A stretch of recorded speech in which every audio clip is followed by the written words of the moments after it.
कालवाड़ी गांव के चारों तरफ शहनाइयों की गूंज थी, लेकिन गांव के बुजुर्गों के चेहरों पर खौफ था।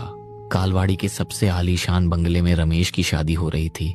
गांव वालों ने लाख मना किया था कि इस हवेली में कोई शुभ काम मत करो, क्योंकि गांव वालों का मानना था यहाँ वधूसुर का साया है।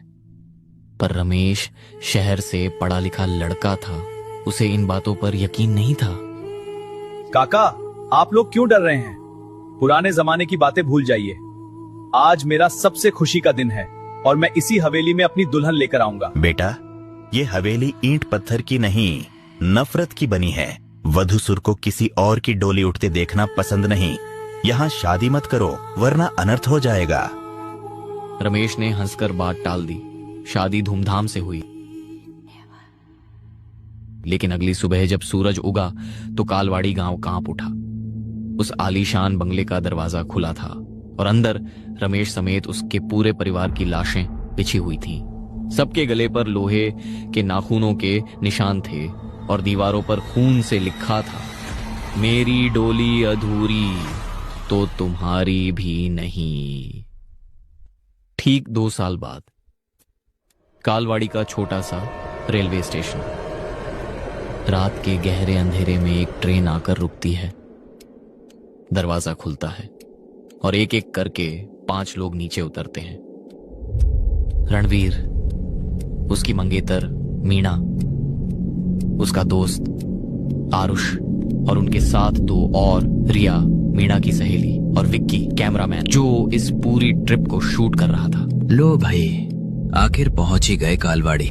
मीना, इस गांव में मेरे दादाजी की हवेली है। कल वहीं हमारी सगाई होगी और फिर शादी भी यहीं। पता नहीं क्यों रणवीर, यहाँ कदम रखते ही मुझे अजीब सी बेचैनी हो रही है। अरे यार मीना, चिल करो। तुम भागकर शादी कर रहे हो तो अजीब तो लगेगा ही। चलो चलते, काफी देर हुई है।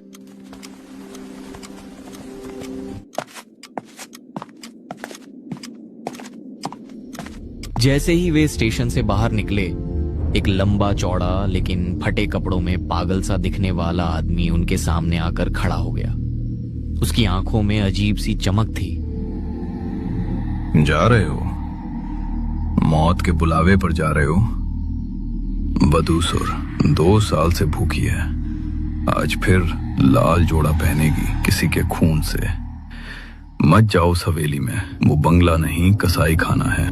आपको कैसे पता? हम हटो बाबा, रास्ता छोड़ो। हर जगह ऐसे डराने वाले मिल जाते हैं।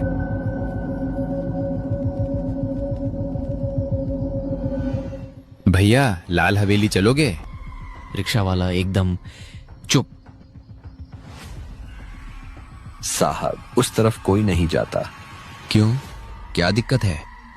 दूसरा रिक्शा वाला धीरे से कहता है, दिक्कत नहीं है साहब, डर है। जो उधर गया वो वापस नहीं आया। आप लोग नए लग रहे हो, मेरी मानो, मत जाओ। रात में तो बिल्कुल नहीं। विक्की धीरे से कहता है, भाई तुम सब सच में इतना डर क्यों रहे हैं? रणवीर, शायद सुबह तक हमें नहीं जाना चाहिए। रणवीर थोड़ा सख्त होकर कहता, बस करो यार, इतना ही डर लगता है तो यही रुक जाओ। हवेली यही पास में है, हम पैदल चले जाएंगे। चलो। शंकर वहीं खड़ा हंसने लगा, ऐसी हंसी जिससे किसी का भी कलेजा कांप जाए। 5 दोस्त धीरे धीरे अंधेरे रास्ते पर बढ़ते हुए लाल हवेली की तरफ निकल पड़े।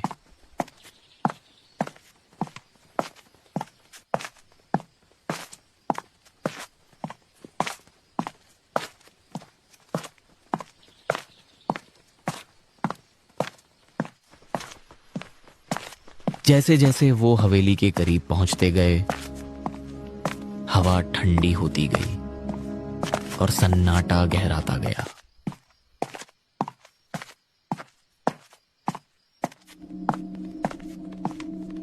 हवेली के सामने पहुंचते ही अचानक आसमान में तेज बिजली कड़कती है। एक पल के लिए पूरी हवेली रोशनी में दिखती है। टूटी दीवारें, झूलते दरवाजे और काले साए, और अगले ही पल सब कुछ फिर से अंधेरे में डूब जाता है। रणवीर आगे बढ़ता है और हवेली के बड़े दरवाजे को धक्का देता है। दरवाजा अपने आप धीरे धीरे खुलने लगता है।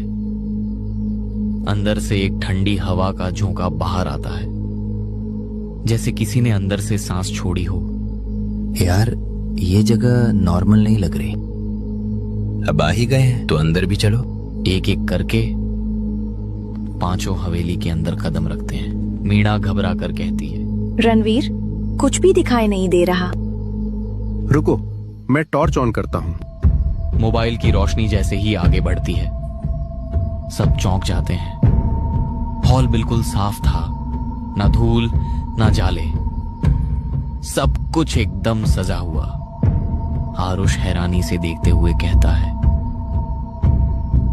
अरे ये क्या, इतनी साफ सुथरी जगह कैसे है? यहाँ कोई रहता है क्या? रिया धीरे डरते हुए कहती है, पर बाहर से तो ये पूरी वीरान लग रही थी। रणवीर, तुम्हें इसके बारे में कुछ पता है? हाँ, कुछ तो अलग है यहाँ। शायद हवेली का इस्तेमाल कोई कर रहा था। तभी अचानक ऊपर की लाइट झपकती है। एक बार, दो बार, और फिर पूरे हॉल में हल्की पीली रोशनी फैल जाती है। सब एक पल के लिए चुप हो जाते हैं। ये अपने आप कैसे जल गई? मुझे नहीं लगता ये सब नॉर्मल है। छोड़ो यार, हवेली देखो। रणवीर भाई, इस हवेली की बनावट तो देखो। अगर यहाँ का भूतिया वीडियो सही से शूट हो गया तो यूट्यूब पर तहलका मच जाएगा। विकी, कैमरे के पीछे से बोलना आसान है। मुझे ऐसा लग रहा है जैसे उस सीढ़ी के पीछे कोई खड़ा हमें देख रहा है। रणवीर, अभी भी वक्त है, चलो यहाँ से। वो पागल आदमी ठीक कह रहा था, यहाँ कुछ तो गलत है। मुझे पायल की आवाज सुनाई दे रही है। मीना, तुम बेकार में डर रही हो। हमें कुछ नहीं सुनाई दिया। वहम है तुम्हारा। चलो, तुम लोग कुछ खाने पीने का देखो, तब तक मैं अपना वीडियो शूट करता हूँ।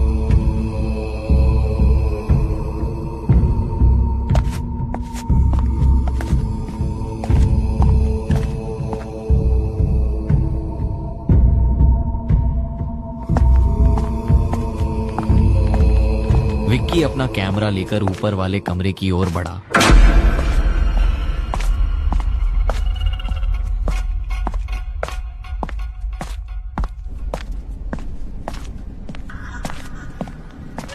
जहां से उसे किसी के सिसकने की आवाज आई।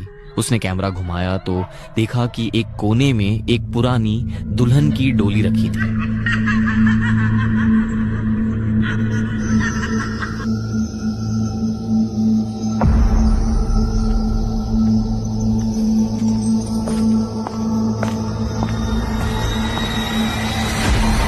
जैसे ही उसने डोली का पर्दा हटाया, उसके होश उड़ गए। डोली के अंदर इंसानी हड्डियों के साथ वही लाल फटी हुई चुनरी पड़ी थी। रणवीर, आरुष, जल्दी ऊपर आओ, देखो यहाँ क्या। विक्की की बात अधूरी रह गई। एक काला साया बिजली की तेजी से उसके पीछे से गुजरा और विक्की का कैमरा जमीन पर गिरकर टूट गया।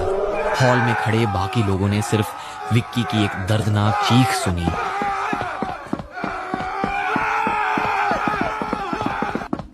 जब वे ऊपर भागे तो वहां विक्की का नामो निशान नहीं था।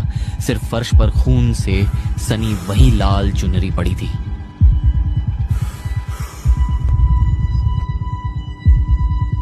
सन्नाटे को चीरती हुई आरुष की चीख गूंजी, भागो! यहाँ से भागो, यहाँ सच में भूत का साया है।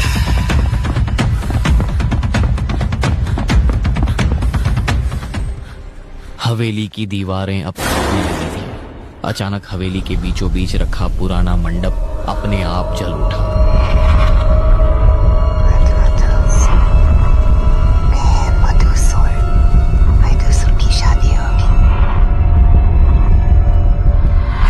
आग की लपटों के बीच से वधूसुर का खौफनाक रूप प्रकट हुआ।